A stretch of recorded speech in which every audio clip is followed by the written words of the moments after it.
বিবাহযোগ্যা কন্যা ঘরে, বয়সও হয়েছে বাবার।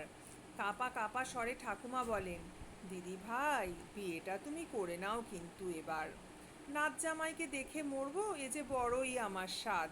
বলো দেখি দিদি ভাই, কেমন নাচ জামাই দেখবো আমরা, আর কেমন নাচ জামাইকে দেবো আমরা বাদ। দেখো তোমরা, পাত্র কালো হলেও চলবে, কিন্তু লম্বা যেন হয়। পাশে হাঁটবে বেটে ছেলে, এটা ভাবলেই হয় আমার ভয়। পাত্রী চাই বিজ্ঞাপন করলো খবরের কাগজ জুড়ে, দেখা দেখি চলতে লাগলো বাড়ি বাড়ি ঘুরে।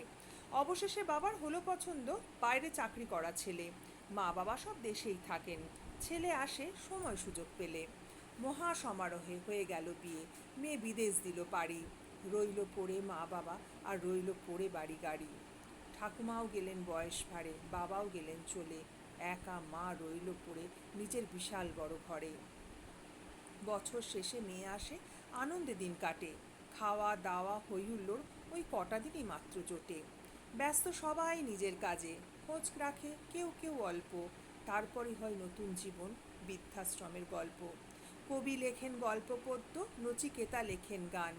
বৃদ্ধাশ্রমের দেওয়ালে দেওয়ালে ঝরে মায়েদের চোখের জল অফুরান।